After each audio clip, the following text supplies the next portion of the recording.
कार्य को दुरुस्त करने के लिए राज्यपाल के द्वारा जो कदम उठाया जा रहा है वो सराहनीय है।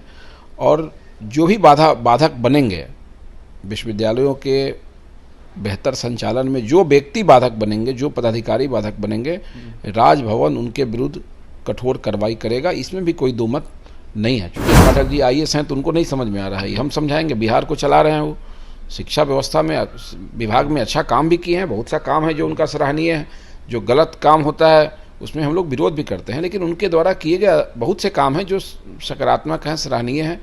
और किसी राजभवन से दूरी बनाने का अगर मीडिया में ये खबर चल रहा है, अगर इसमें सच्चाई है तो ये काफ़ी दुखद है, राज्य के हित में नहीं है। बिहार के शिक्षा विभाग के अपर मुख्य सचिव के पाठक लगातार राजभवन के बैठक में शामिल नहीं हो रहे हैं। ऐसे में बीते दिनों बिहार के राज्यपाल राजेंद्र विश्वनाथ आर्लेकर ने एक बैठक बुलाई थी, जहां पर तमाम विश्वविद्यालयों के कुलपतियों के साथ साथ के पाठक को भी न्योता भेजा था, लेकिन के पाठक ने इस बैठक से किनारा कर लिया। अब जाकर कई सारे सवाल उठने लगे हैं। हमारे साथ बात करने के लिए बीजेपी विधायक ढाका से पवन जायसवाल है, जुड़ेंगे, बात करेंगे। पवन जी, कैसे देख रहे हैं जिस तरीके से कुलपतियों को लेकर बैठक बुलाया गया था? यूनिवर्सिटियों में काफी लेट परीक्षाएं हो रही है, इसको लेकर बैठक बुलाई गई थी, लेकिन के पाठक लगातार किनारा करते नजर आ रहे हैं। देखिए, महामहिम राज्यपाल जी के द्वारा बुलाई गई बैठक में किसी कारण से अगर अनुपस्थित रहे हैं के पाठक जी तो ये कोई विषय नहीं है, लेकिन अगर बिना कारण बहाना के साथ अगर एब्सेंट रहते हैं तो ये काफ़ी दुखद चीज़ है। अब चूँकि हो सकता है उन्होंने कोई कारण दिया हो, लिख के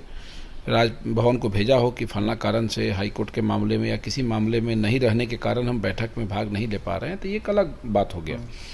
तो राजभवन से कोई पदाधिकारी दूरी बना के कितना दिन कहाँ जा सकता है, ये पॉसिबल नहीं है। ये जो विश्वविद्यालय हैं राजभवन के अंतर्गत आते हैं और उनकी बुलाई गई बैठकों में हर किसी पदाधिकारी और संबंधित व्यक्ति को भाग लेना उनकी बाध्यता है और जाना ही पड़ेगा। आज जाए या कल जाए, जाना तो पड़ेगा ही पड़ेगा। लेकिन राज्यपाल जो बिहार के, उन्होंने आरोप लगाया, उनका यह साफ कहना है कि बाधा कुछ शिक्षा विभाग के अधिकारी बन रहे हैं। ऐसे में इस वजह से यूनिवर्सिटियों को देखते हुए लेट परीक्षाएं होती है और छात्रों को काफी परेशानियों का सामना। देखिए, राज्यपाल, महामहिम राज्यपाल काफ़ी सक्षम हैं, काफ़ी सहज और सुलभ व्यक्ति हैं। और आप सीधे शब्दों में ये समझ लीजिए कि विश्वविद्यालयों के शिक्षण कार्य को दुरुस्त करने के लिए राज्यपाल के द्वारा जो कदम उठाया जा रहा है वो सराहनीय है।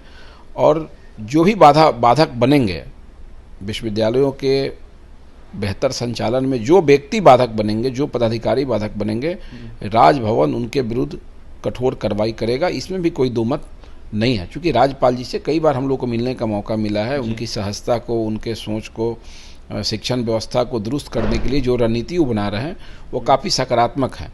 जब भी किसी विश्वविद्यालयों से, किसी कॉलेज से उनको निमंत्रण मिलता है, वो सहज तो उसको स्वीकार करते हैं और जाके उनकी व्यथा को, उनकी परेशानियों को सुनने का काम करते हैं। हायर एजुकेशन तो और बुरा हाल था, जिसको दुरुस्त करने की दिशा में राजभवन आगे बढ़े या फिर विभाग आगे बढ़े, कोई भी आगे बढ़ेगा, इसकी सराहना। और के पाठक जी का बहुत काम अच्छा भी है।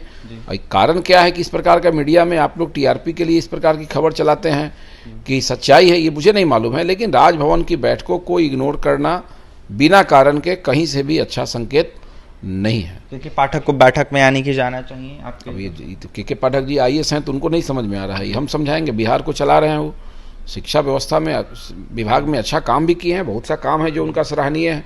जो गलत काम होता है उसमें हम लोग विरोध भी करते हैं, लेकिन उनके द्वारा किए गए बहुत से काम हैं जो सकारात्मक हैं, सराहनीय हैं।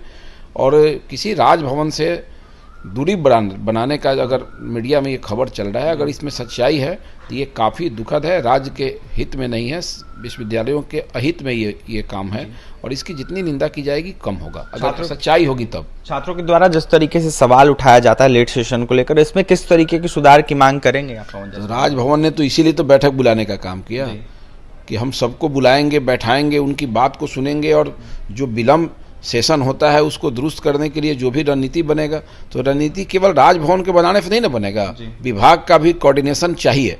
इसलिए विभाग की बैठक को बुला रहे हैं। और विभाग के पदाधिकारियों को तत्क्षण अगर इस मामले में कोई मनोपोली मन में बैठा है तो इसको दूर करना चाहिए और राजभवन का जो भी बैठक है उसमें भाग लेना चाहिए और शिक्षण व्यवस्था को दुरुस्त करने के लिए सहयोग करना चाहिए। देखिए, शिक्षण व्यवस्था को दुरुस्त करने के लिए बैठक अधिकारियों को करना चाहिए। ऐसे में राजभवन जिस तरीके से फैसला ले रहा है, उनके बैठक में कहीं ना कहीं पहुंचना चाहिए। वहीं पवन जायसवाल क्या कुछ कह रहे थे लेट सेशन को लेकर, के पाठक के न पहुंचने को लेकर आपने सुना है। अब देखने वाली बात यह होगी किस तरीके से के पाठक राजभवन के अगले बैठक में पहुंचते हैं। और भी तमाम खबरों के लिए बने रहे हमारे साथ। बहुत बहुत धन्यवाद।